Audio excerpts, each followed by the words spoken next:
자, 오늘은 여러분 이 말씀을 1, 2절 우리 잘 아는 말씀인데요. 히브리서 12장 1절로 2절의 말씀 이 구절을 이제 살펴볼 텐데 이 두 구절 안에 우리의 신앙의 모든 여정이 다 담겨져 있어요. 우리 신앙의 여정. 그래서 이 두 구절을 하나하나 좀 한 구절 구절을 이제 살펴보려고 합니다. 떼어서. 그러니까 이 그리스도인의 삶을 오늘 무엇으로 비유하는가 하면 오늘 이 본문에서는 경주자로 이렇게 비유를 합니다. 1절에 있죠. 1절 끝입니다. 이러므로 우리에게 구름같이 둘러싼 허다한 성현들이 있으니 모든 무거운 것과 얼매기 쉬운 죄를 벗어버리고 인내로서 우리 앞에 다한 경주를 하며. 경주, 레이싱, 마라톤을 좀 연상하죠. 경주자, 우리 앞에 주어진 경주를 하며. 이 경주는 뭐예요, 여러분? 다름질입니다. 다름질. 우리 신앙을 다름질로 경주로 비유를 한 거죠. 그러니까 뛴다라는 다름질에서 우리가 느끼는 뭐냐면 첫 번째 느끼는 건 생명입니다. 생명력이에요. 생명력. 그러니까 여러분 이 살아있다는 것을 확실하게 느낄 수 있는 게 뭐냐, 누워있다는 것은 좀 느끼기 어려운데 뛰는 모습은 살아있음을 알려주는 거예요. 그러니까 오늘 우리가 경주한다는 말에서 우리 그리스도인의 삶은 굉장히 다이나믹하고 에너제틱해요. 굉장히 파워풀한 걸 느끼는 거죠. 이전에 우리의 삶이 뭐예요? 우리의 이전의 삶은 죽어있는 삶이에요. 살아있지만 살아있지 않는, 생명력이 없는, 죽었던 자들, 그죠? 생기가 없어요. 이전에 우리의 삶은 활기가 없고요. 우리 안에 무슨 이렇게 최선을 다하고 싶은 그런 마음이 없어요. 신이 나서 하는 일이 아니라 돈 때문에 어쩔 수 없이 하는 삶이지, 아침에 출근할 때 막 이렇게 막 그런 게 없어요, 여러분. 그죠? 그러니까 여러분 우리 앞에 당한 경주를 한다는 말은 전혀 새로운 모습이에요. 살아있음의 절정. 여러분 경주하는 사람은 졸 수 없습니다. 졸면 큰일 나죠. 깨어 있는 거잖아요. 아주 온 몸이, 온 세포가 다 깨어 있는 거잖아요. 달리면서, 그죠? 편안함을 추구하지 않고 게으름을 추구하지 않고 굉장히 도전적이고 모험적이고. 이게 뛴다라고 하는 이 말 안에는 뭐예요? 우물쭈물하는 모습이나 망설임이 없어요. 뭔가를 보고 뛰는 거예요, 그죠? 굉장히 어떤 목표를 보고 분명한 목표지를 향해서 이제 달려가는 모습이에요. 자, 여러분 이 성경에 다름질이라는 이 표현이, 경주의 표현을 바울이 여러 곳에서 얘기해요. 사도행전 20장 24절을 보면 내가 달려갈 길과 이렇게요. 내가 달려갈 길과, 참 의미 있어요, 여러분.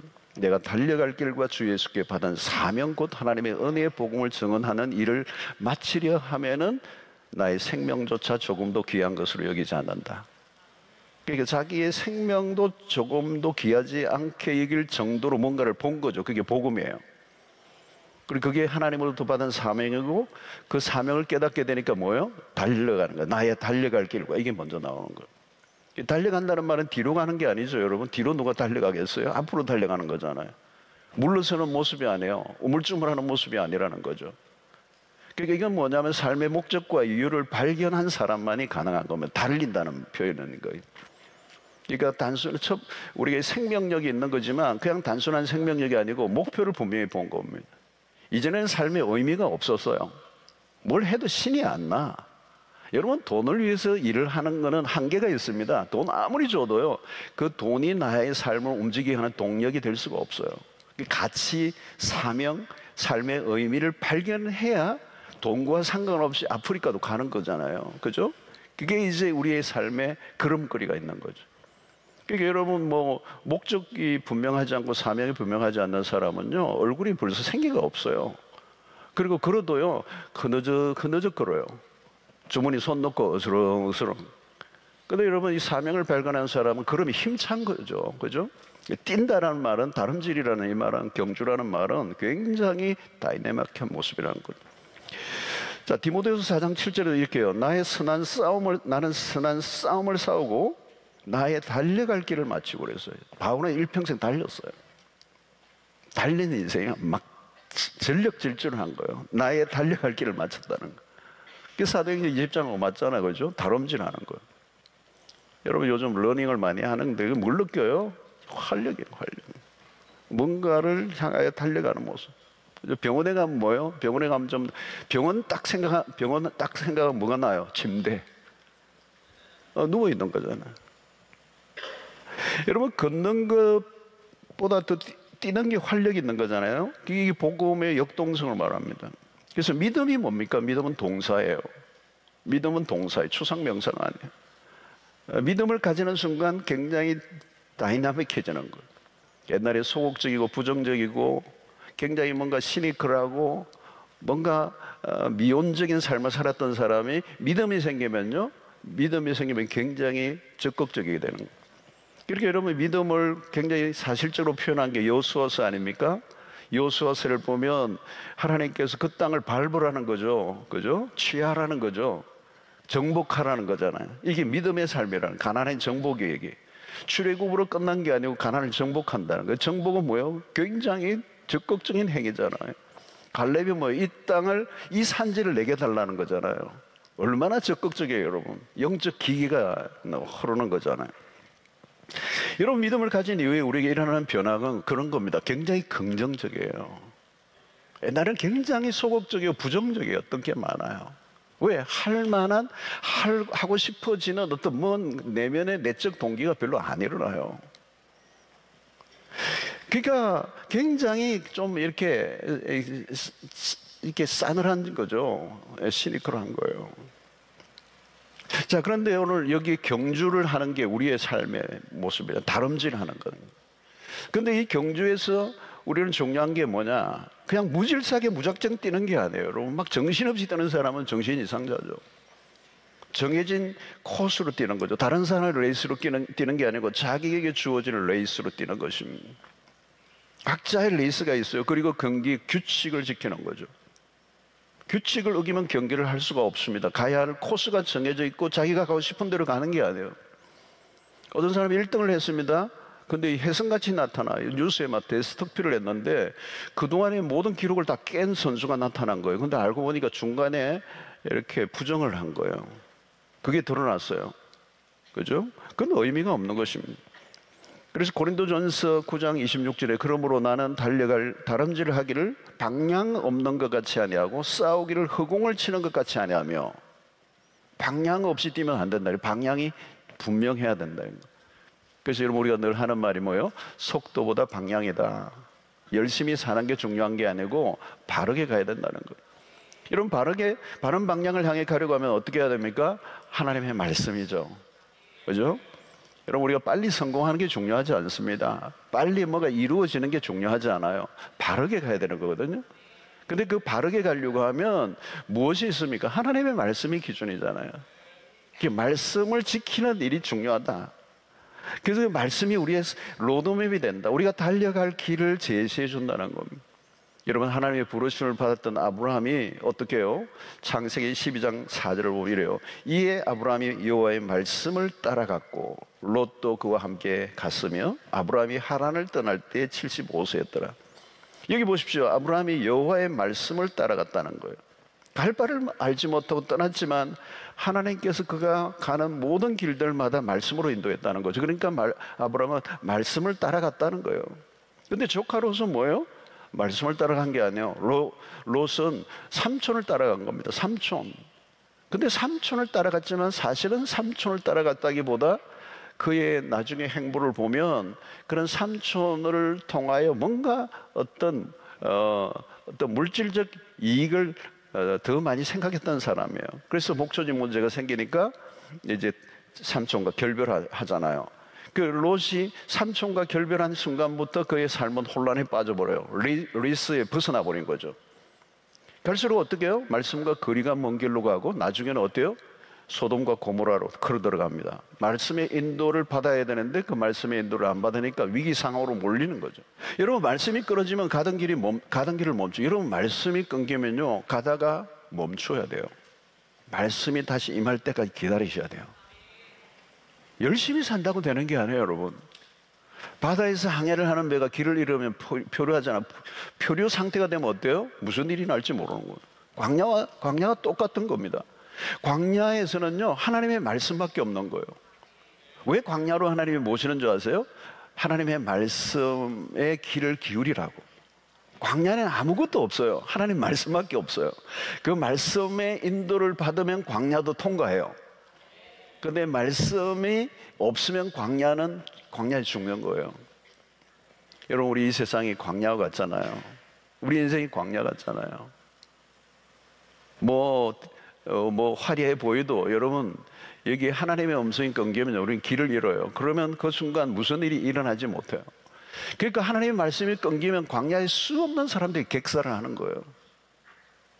여러분, 믿음의 길은 말씀을 따라가는 삶입니다. 말씀의 길을 기르면 길을 잃지 않아요. 길을 잃지 않고 방향 감각을 갖고 동서남북이 어딘지를 분명히 알고 가는 길을 가는 거죠. 이런 경주자는 그냥 막 달리는 게 아니에요. 말씀을 따라 정해지는 레이스를 따라서, 그리고 하나님의 말씀의 규칙을 지키고 가야 되는 거죠. 자, 그런데 오늘 경주자에게 요구하는 게 뭘까요? 인내로서 자기 앞에 당한 경주를 한다는 거예요. 인내라고 그래요. 이러면 42.195를 얘기할 때 마라톤은 짧은 거리가 아니에요. 굉장히 긴 거리죠. 그러니까 잘하는 게 중요하니까 여러분, 잘하는 것이 중요한 게 아니고 잘하고 있는 것을 계속 하는 게 중요해요. 열심히 좋아요. 근데 한 번의 열심이 아니라 계속 열심을 낼 수 있어야 된다는 거예요. 한때는 누구나 잘해요. 여러분, 불 타고 올랐다가 금방 꺼지면 어떡해요, 여러분? 아무 소용이 없어요. 묵묵히 자신의 길을 꾸준하게 달려가야 돼요. 이게 인내예요. 여러분, 믿음의 길에는 뭐가 요구돼요? 인내가 필요합니다. 믿음의 길 결코 쉽지 않아요. 꾸준함이란 뭘까요, 여러분? 이건 끌고 가는 힘이란 말이죠. 이건 지구력이에요. 사실은 이 마라톤은 지구력이에요. 100m가 아니에요. 그러니까 우리의 믿음의 길은 전 생애를 걸쳐서 전 삶의 영역 속에서 이루어가는데 끝까지 밀고 가는 힘이 필요해요. 그 인내는 지구력을 의미하는 거죠. 한때가 아니에요, 여러분. 이솝 우화에 토끼와 거북이 얘기를 하면 토끼만큼 잘 뛰는 동물은 없잖아요. 근데 여러분, 가다가 중간에 게으름 펴고 자고 그러잖아요. 우리는 거북이와 같이 꾸준히 가는 거예요. 꾸준히. 예, 능력은 토끼가 탁월하겠지, 뛰는 데는. 근데 안 되잖아요. 끝맺음이 안 되잖아요. 여러분, 인내를 못하는 사람들이 특징이 있습니다. 너무 성급한 만족, 너무 빨리 만족을 하고 더 이상 앞으로 나가려고 하지 않는 거. 이 정도면 됐다는 거죠. 여러분, 우리가 주님 앞에 서는 날, 그 영광의 그날까지는 아직 우리는 도달하지 않았어요. 다름질하는 사람은 조급증과 싸워야 합니다. 조급하면 페이스를 잃는 거죠. 압박감에 시달릴 필요가 없습니다. 조금씩 가는 거죠, 여러분. 단거리와 장거리는 다른 것입니다. 믿음의 여정은 장거리예요. 결승점까지 가야 되고 도중하차하면 안 되거든요. 여러분, 달려가다 보면 포기하고 싶은 지점이 있습니다. 한순간에 밀려오는 유혹이었어요. 다 포기하고 싶을 때가 있어요. 더 이상 달리고 싶지 않을 때. 지금까지 온 거로 충분해. 너무 힘들어. 더 이상 갈 힘이 없어. 그만둘 충분한 이유가 있어. 그 포기의 유혹이 올 때 그것을 극복해야 된다는 거예요. 여러분, 사역을 잘 하다가도 도중에 그만두는 사람들이 꽤 많아요. 목회자들 가운데서도 오늘날 그런 사람들이 많습니다. 도중하차하는 사람들이 많아졌어요. 소명의 길에서 시작은 했는데 중간에서 뭔가 멈춰서 그래요. 갑자기 우리의 시야에서 사라져버리는 거예요. 이런 믿음의 길에는 인내가 중요합니다. 인내. 왜 믿음이 필요합니까? 지금까지 우리가 지금 여기에서 모든 승부를 거는 싸움이 아니기 때문에 하나님이 주신 약속은 미래요. 그 미래에 주어질 약속을 기다려야 되니까 믿음이 필요하고, 그 믿음은 결국은 인내로 나타나야 된다는 거예요. 여러분, 세상의 모든 일들이 인내가 들어갑니다. 가치 있는 일일수록 인내가 필요해요. 믿음의 삶은 더 말을 할 나위가 없어요. 로마서 5장 3절 4절에 다만 이뿐 아니라 우리가 환난 중에도 즐거워하나니 이는 환난은 인내를, 인내는 연단을, 연단은 소망을 이루는 줄 알미로다. 여러분, 환난이 있어요. 여러분, 믿음에 살 때 환난이 있습니다. 믿음을 지켜낼 때 고난이 와요. 그럼에도 불구하고 환난 중에도 즐거워하는 이유는 뭐냐? 그 환난은 인내를 만들어낸다는 거예요. 그리고 그 인내는 연단을 통하여 마침내 소망을 이룬다는 거죠. 이 과정이 꼭 필요해요, 여러분. 이게 없이는 그 소망까지 갈 수가 없다는 겁니다. 여러분에는 환난이 없기를 바라요. 그러나 여러분, 환난 속에서 인내하고 그 인내를 통해서만이 연단이 돼요. 그 연단이 있어야 어떻게 돼요? 소망에 이른다는 거예요.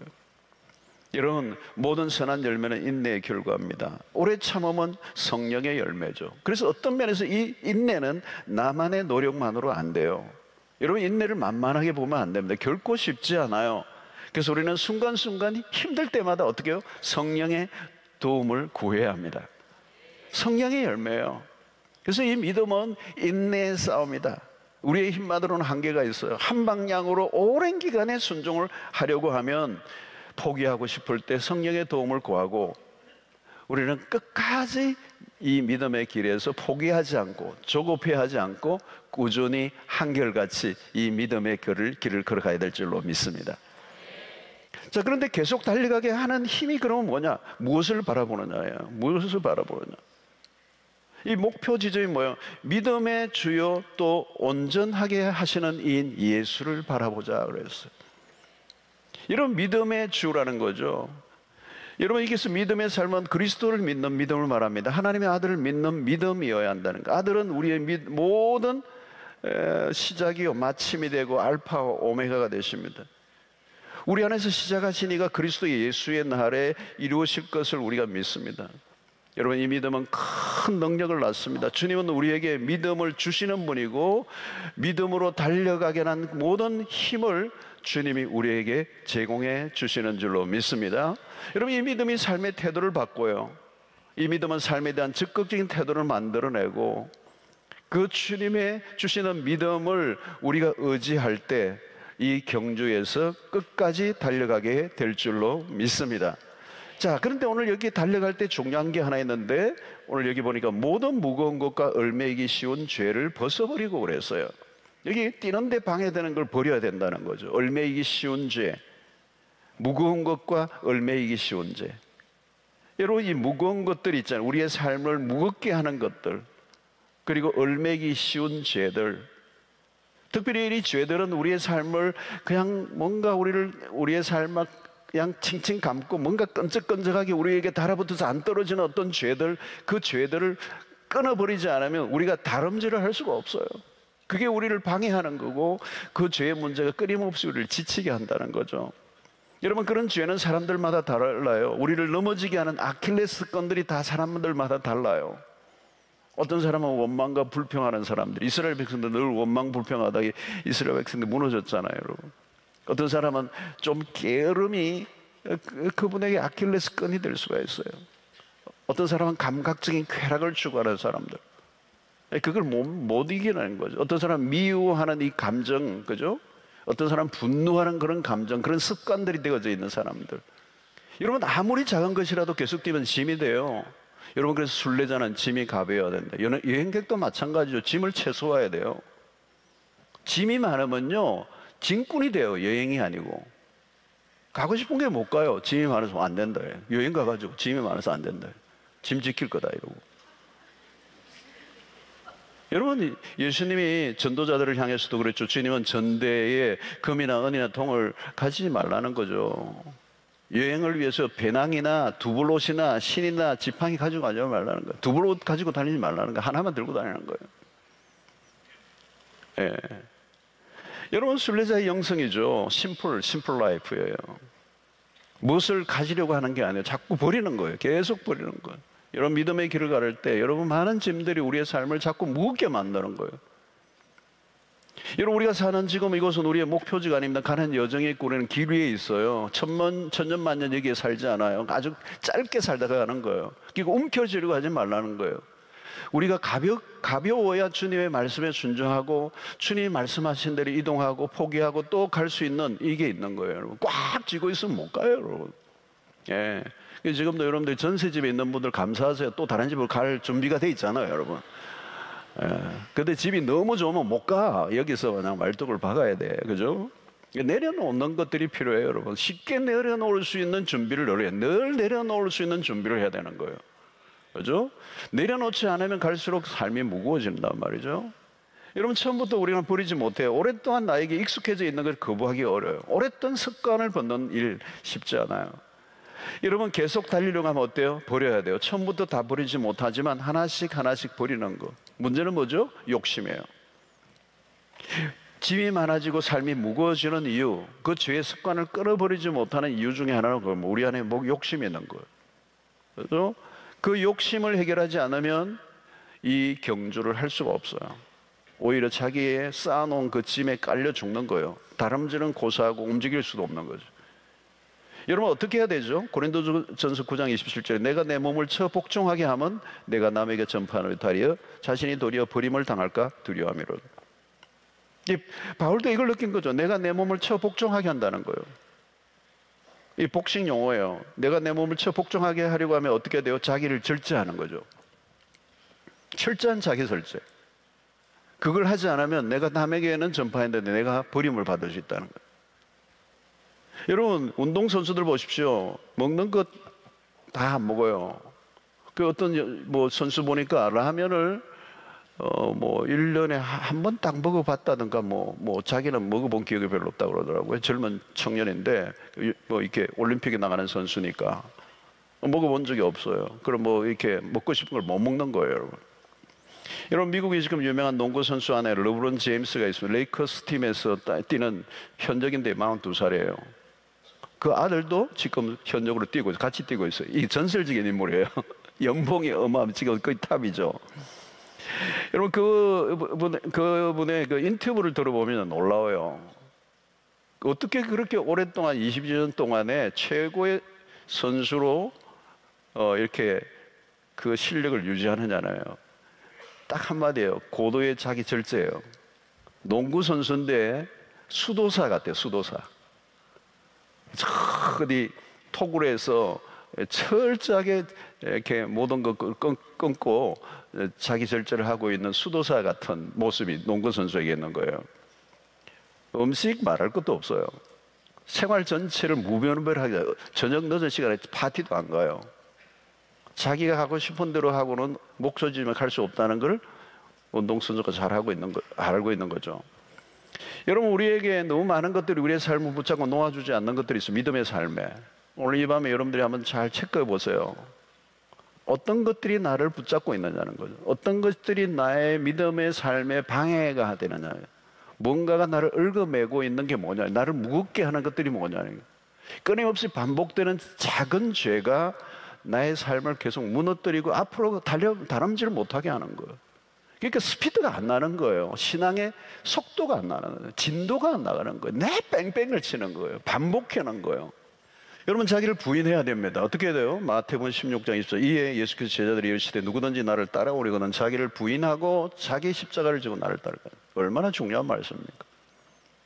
여러분 자기를 부인한다는 게 뭘까요? 자기의 욕망, 그죠? 자기의 욕심, 허영, 고집 이걸 내려놓는 거예요. 내 생각과 내 계획과 뜻을 내려놓아야 돼. 내가 가고자 하는 욕망을 포기하라는 거예요. 예. 왜? 더 나은 것을 우리가 얻기 위하여. 내 욕망을 얻어봤자 내 욕망이 성취되면 뭐 하겠어요, 여러분? 더 나은 것을 얻기 위하여 지금 내 삶을 무겁게 하고 얽어매고 있는 것들이 무엇이냐? 그걸 빨리 정리하라는 거예요. 버려야 된다는 거예요. 여러분 작은 습관 하나가요 내 삶을 무너뜨리기도 하고 내 삶을 일으키기도 해요. 작은 여우가 포도원을 헐어버린다는 거잖아요. 눈에 잘 보이기도 힘든 작은 여우인데 그 땅 밑에서 조금씩 파고 들어가는데 그 포도원 전체를 망쳐버리는 거예요. 여러분 오늘 우리의 믿음의 경주에서 나를 계속 얽어매는 내 발목을 잡는 내가 앞으로 가지 못하게 만드는 내 삶을 칙칙하게 하고 무겁게 하고 달아붙어서 나를 끊임없이 유혹하고 무너지게 만드는 그것을 오늘 발견하고 처리하는 이 밤 되기를 바랍니다. 자, 이 다름질에서 또한 중요한 것은 뭘까요? 소망이에요. 소망. 누가 인내할 수 있습니까? 그냥 인내하는 게 아니죠. 이빨만 간다고 되는 게 아니에요. 오늘 여기 본문을 보면 그 앞에 있는 즐거움을 위하여요. 왜 우리가 소망합니까? 지금 우리의 현실은 고통으로 가득하 있기 때문에, 지금의 현실은 우리에게 완전한 세상이 아니기 때문에, 그래서 우리는 미래에 주어진 약속을 기대하는 겁니다. 그 약속이 이루어질 것을 소망하는 거죠. 그래서 불완전한 세상에 살면서 완전한 그 세상을 꿈꾸고 있는 거죠. 그래서 우리가 할 일은 미래에 주어질, 지금이 아니에요. 미래에 주어질 즐거움을 위하여 당장 주어지는 짜릿한 짧은 쾌락과 즐거움을 포기해야 된다는 거예요. 이 즉각적인 만족을 지연시킬 수 있는 능력이 우리에게 있어야 돼요. 여러분, 당장 즐거움을 주는 것들이 유혹을 이겨야 된다는 거예요. 왜? 우리 앞에 주어질 진짜 즐거움이 기다리고 있기 때문에. 여러분, 즐거움은 굉장히 중요한 거예요, 여러분. 그죠? 우리는 즐거움을 하나님은 우리에게 즐겁게 하기를 원하시고, 그 즐거움의 극치가 천국일 거예요, 여러분. 근데 여러분, 이 세상도 즐거움을 주겠다가 약속을 하는 거잖아요, 여러분. 유혹이에요, 유혹이에요. 당장의 즐거움, 그죠? 지금 당신이 돈만 얼마 내면 내가 당신에게 즐거움을 주겠다고 얘기하잖아요, 여러분. 근데 여러분 어떻게 해요? 여러분 곧 깨어나잖아요. 곧 깨어나. 현실이 오잖아요. 현실이 오면 어떻게 해요? 고통이, 막 지독한 고통이 찾아오는 거예요. 아주 짧은 기쁨, 아주 긴 고통의 대가. 여러분, 오늘 이게 마약으로 비유했지만요, 마약 외에도 마찬가지예요. 어떤 사람은 돈으로의 즐거움을 찾는 거예요. 그죠? 이 세상의 것들이 주는 것들로 인한 즐거움, 그죠?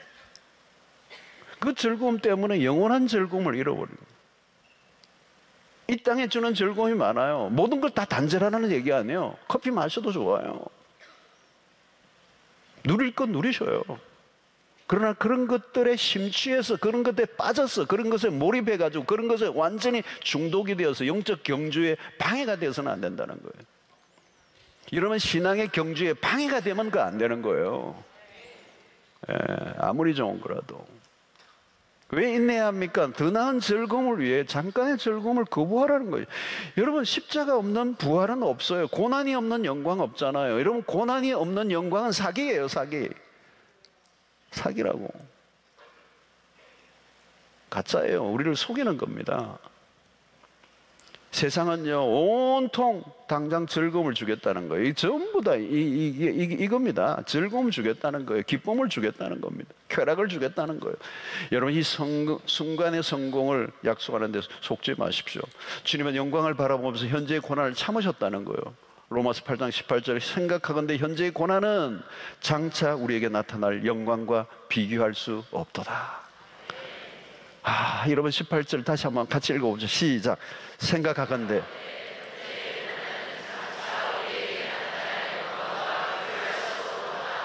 비교할 수가 없어요. 비교할 수가 없어. 여러분들이 지금 어떤 고난을 당하든지, 그 현재의 고난은, 특별히 그리스도를 위해서 당하는 고난이 있다면 여러분 너무 힘들어하지 마세요. 우리에게 곧 나타날 영광은요, 그거 비교. 그래서 여러분, 교부 크리소스톰은 그런 얘기를 했어요. 우리 이 땅에서 당하는 모든 고난의 총합, 모든 고난을 다 끌어모아도 하나님의 나라의 영광의 한순간에도 비교가 안 된다는 거예요. 무게를 대보면 개입이 안 된다는 거예요. 기억하십시오. 수고의 보상은 나중에 주어집니다. 인내의 보상이 반드시 주어져요. 가치 있는 것일수록. 여러분, 영광을, 즐거움을 가능한 유보하세요. 지금 영광 구하지 마세요. 우리가 초점을 맞추는 것은 미래예요, 미래. 장차 다가올 그 나라. 그래서 우리가 주를 위해 충성된 삶을 살다 보면 그 결과는 하나님이 결정해 주실 거예요.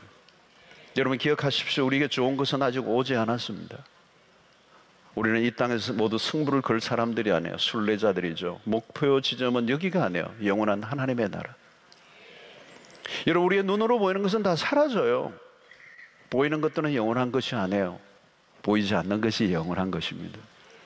소망을 바라보시오. 우리가 가지는 소망은 산소망이에요. 베드로후서에 보면 산소망을 리빙 호흡이에요. 살아있는 소망이에요. 반드시 이루어질 소망, 썩어질 소망이 아니라는 것. 여러분, 우리는 달려가는 레이스에 응원하는 사람들이 있습니다. 1절에 보니까 이러므로 우리에게 구름같이 둘러싼 허당한 정인들이 있다는 거예요. 구름같이 둘러싼 허다한 정인들이 우리를 어떻게 해요? 둘러싸고 뭐 하고 있어요? 응원하고 있다는 거예요. 우리 홀로 뛰고 있는 게 아닙니다. 이미 경주를 마친 믿음의 선배들이 우리의 경주에서 응원을 하고 있어요. 자세히 보세요. 여러분, 우리 주변에 많은 믿음의 선진들이 있습니다. 믿음의 여정에서 믿음의 영웅들을 만나면 얼마나 큰 위로가 되겠습니까? 여러분, 우리 성경 속에 믿음의 영웅들을 많이 만납니다. 특별히 히브리서 11장, 그죠? 오늘 12장 1, 2절인데 바로 앞에 11장에 믿음의 영웅들, 교회사에서도 믿음의 영웅들, 성경 속에 수없는 믿음의 삶을 살았던 사람들, 완주했던 사람들이 열거되고 있는 거죠. 여러분, 고린 지점을 통과하고 이제는 우리를 위해 박수를 쳐주고 있는 그분들. 그래서 우리가 성경을 묵상할 때마다 그들의 함성을 들을 수 있어야 돼요. 응원이 중요하잖아요. 여러분, 야구나 축구나 홈구장이 유리한 것은 강력한 응원의 힘이 있을 때, 홈구장의 팬들이 둘러싸서 선수들을 응원하면 선수들이 그냥 실력 발휘를 하는 거예요. 여러분, 우리는 성경을 보면서 우리를 향한 응원의 소리를 들을 수 있어야 됩니다. 모세가 우리를 향해 응원하는 거죠. 그죠? 여러분, 성경을 읽을 때 우리가 얻는 유익입니다. 그 모세를 묵상하면서, 그죠? 모세의 삶이 파란만장하고 굴곡이 많았지만 결국은 그런 승리의 그런 지도자로서, 그죠? 이스라엘 역사에 걸출한 위인으로 남죠. 아브라함도 마찬가지, 다니엘도 마찬가지. 그들은 우리에게 말하는 거죠. 내가 해낸 것처럼, 내가 완주한 것처럼 너희들도 해낼 수 있어. 응원하고 있는 것입니다. 여러분, 삶의 역경이 찾아올 때 그 역경을 헤치고 믿음을 지킨 영웅들이 있어요. 아무것도 없는 가운데 여러분, 고아를 기도로 먹어 살렸던 조지 물러, 여러분 조지 물러의 그 생애 전기를 한번 읽어보십시오. 아무것도 없는데 그 고아들을 먹이고 기도로 살아냈던 그 사람들. 여러분, 지금 아무것도 없다 할지라도 여러분들 기도를 통하여 그 모든 난관을 뚫고 나가는 그 힘을, 그 조지 물러의 책을 읽으면서 우리가 얻게 되는 거죠. 여러분, 단순한 믿음으로 중국 내지 성교의 문을 열었던 허드슨 텔러의 전기를 읽고, 여러분 전기를 보면 너무너무 놀라워요. 존 파이퍼 목사님이 이 믿음의 그런 선배들, 선진들이 어떤 그 믿음의 영웅들을 시리즈로 해서 교회사 속에 나타난 사람들을 책으로 아주 짧게 낸 책인데요, 너무너무 유익해요. 우리 앞서 걸어간 사람들이 우리의 삶에 격려를 하는 거죠. 예. 힘들 때마다 그런 전기를 읽어보십시오. 하나님은 시대마다 하나님의 사람들을 일으키시고 사용하십니다. 뿐만 아니라 우리와 함께 뛰고 있는 경주자들이 있어요. 여러분, 주변을 보십시오. 믿음으로 믿음의 경주를 하는 사람들이 눈에 띄어요.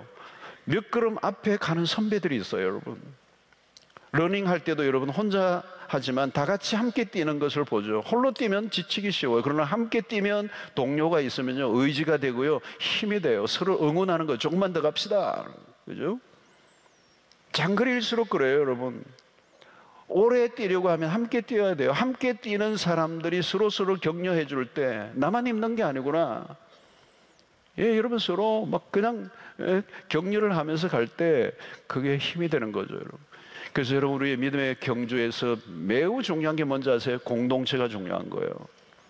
좋은 공동체, 여러분. 좋은 믿음의 동력자를 가지고 있는 건 너무 놀라운 선물이에요. 여러분, 홀로 신앙생활을 하지 마십시오. 반드시 공동체 안으로 들어가셔야 돼요. 사랑방 안으로 들어가셔야 돼요. 여러분, 오늘 이 철야에 나오신 여러분들 가운데 공동체 안에, 사랑방 안에 들어가지 않은 분은요, 반드시 들어가세요. 그게 여러분들에게 하나님이 주신 선물이에요. 공동체 안에 속해 있으면 그 안에서 영적인 에너지를 받는 거죠, 여러분. 내 혼자 여러분 힘들면 내 혼자 나가 떨어질 수 있어요. 그런데 공동체 안에 있어 보세요. 내가 힘든 것을 함께 얘기하고 기도하고 그분들의 격려와 지지를 받고, 여러분, 그러면 그 어려움을 통과해내요. 여러분, 내가 열심히 경주자로 또 살아가면 나의 모습이 다른 사람이 도전이 되죠. 나도 집사님처럼, 나도 권사님처럼, 나도 당신처럼 그렇게 신앙생활 하고 싶다. 그죠?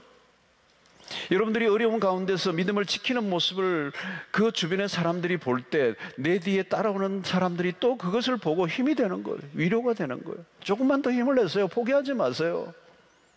제가 젊은 목사님들을 만나서 하는 일이 그거예요. 힘들지만 그 고비를 넘기세요. 넘어갈 거예요. 이 파도가 지나갈 겁니다. 계속 이런 파도가 치지 않아요. 조금만 있으면 평온한 바다가 올 거예요. 이 고비만 넘어가면 됩니다. 큰 문제 아닙니다. 내가 들어보니까 그게 큰 문제 아닙니다. 작은 문제입니다. 얼마든지 이겨낼 수 있습니다. 그 아무것도 아닙니다. 염려하지 마십시오. 이 한마디 하는데요, 큰 힘을 얻는 거예요. 여러분, 지금 여러분들은 홀로 뛰고 있습니까? 같이 뛰고 있습니까? 여러분, 마라톤 대회가 열리면 선수들은 그 대회에 등록을 하죠. 오늘 여러분, 그 등록한 사람들이 함께 뛰고 있는 거죠. 오늘 또 여러분, 하나님의 나라 백성으로서 우리 모두가 한 그 팀이 되어서 이 믿음의 경주에서 모두가 달려가고 있어요. 그 달려가고 있는 가운데 나만 보는 게 아니라 옆에 있는 다른 지체들을 바라보며 격려하고 함께 응원할 때 이 믿음의 외로운 싸움에서 끝까지 승리하게 될 줄로 믿습니다. 자, 무엇보다도 경주에서 중요한 것은 목표예요. 목표. 아무리 잘 뛰면 뭐합니까? 다들 열심히 하는데 목적지가 분명해야 돼요. 내가 달려가야 할 목표가 분명해야 된다. 자, 여러분, 그 전에 나왔던 책 가운데 목적이 이끄는 삶이라고 릭 워렌 목사님이 지은 책이 있어요. 엄청나게 많이 팔렸어요. 보니까 이 책이 잘 팔린 이유 중에 하나가 있는데, 그게 뭐냐면 제목이 좋아요. 내용도 좋아요. 그런데 이 제목이 좋아요. 목적이 이끄는 삶. 아주 와닿는 그 제목이었어요. 그래서 그 책을 통하여 우리의 삶의 목적을 발견하고 그 목적이 나의 삶을 끌어간다는 이제 그런 의미가 그 책 안에 이제 있는데, 목적을 발견하는 게 얼마나 중요한가, 이제 이거를 그 책에서 잘 설명을 하고 있습니다. 자, 여러분, 우리의 인생 가운데 우리의 방향의 문제입니다. 그래서 오늘 그것이 2절에 분명히 나와 있어요. 2절을 여러분 보십시오. 믿음의 주요 또 온전하게 하시는 이는 이인 예수를 바라보자. 나오죠, 그죠? 우리가 뭘 바라보라는 거죠? 믿음의 주요 또 온전하게 하시는 이인 예수를 바라보라는 거예요. 여러분, 우리를 경주로 불러내신 분이 누구예요? 그리스도예요. 우리의 목표는 예수 그리스도는, 그분은 우리를 온전하게 하시는 분이시다. 그러니까 우리의 시선을 어디에 고정해야 된다고요? 그분에게 고정해야 된다. 그리스도는 누구에서요? 믿음의 주요라는 거예요. 믿음의 주요라는 말은 믿음의 시초이자 믿음의 근원이 되신다는 거예요. 그러니까 이 믿음의 시작이시고 완성자가 되시는 분이 그리스도이시다. 뿐만 아니라 그리스도가 고난 속에서도 우리에게 믿음의 본을 보이셨다는 거예요. 그런 의미가 있어요. 그러니까 우리는 평생 다른 걸 생각하면 안 돼요. 오직 한 곳만 바라봐야 돼요. 누구예요? 다른 걸 보면 안 돼요. 예수 그리스도만 바라보는 거예요. 그러니까 히브리서 12장 1절은 너무너무 귀중한 겁니다. 그분을 바라보는 포커스 온, 오직 그리스도에게 초점을 보라는 거예요. 그분이 우리를 온전하게 하는 거예요. 그러니까 어려움이 올 때 우리는 그 어려움의 상황에 자꾸 시선을 돌리죠. 그죠? 아까 우리 찬양했던 것처럼 물 위로 걸어오실 때, 그죠? 그리스도를 바라볼 때 베드로가 물을 걸었잖아요. 그죠? 근데 바람에 의해서 풍랑이 있으니까 풍랑을 바라보다가 그리스도를 놓쳐버렸어. 근데 어떻게 해요? 물 위로 빠져난 거예요. 그죠? 허우적거린 거죠. 그러니까 오늘 이게 우리의 상황과 똑같아요. 우리의 삶에 끊임없이 삶이 흔들리고 상황이 끊임없이 변화가 일어나고 우리의 삶의 위기가 오더라도 그 상황을 보지 말고 우리의 시선을 그리스도를 바라보는 데서 놓치지 말아야 된다는 거예요. 고난이 와도 그리스도만을 바라보고 그리스도를 놓치지 않을 때 이 고난 앞에서도 우리 앞에 주어질 그 즐거움을 기대하며 이 그리스도를 바라보는 시선을 놓치지 않아야 된다는 거예요. 성도 여러분, 우리의 삶의 여정은 쉽지 않습니다. 믿음으로 산다는 거 어렵습니다. 힘들 때마다 우리가 포기하지 말아야 되고 실패하지 말아야 되는 것은 우리의 시선이라는 거죠. 그래서 여러분, 오늘 이런 철야와 같은 위기에서 나와서 우리가 기도하는 이유 중에 하나가 뭔가 하면, 매우 중요한 것은 우리의 기도가 우리의 상황을 붙들고 기도하는 것으로 매몰되면 길을 잃어버려요.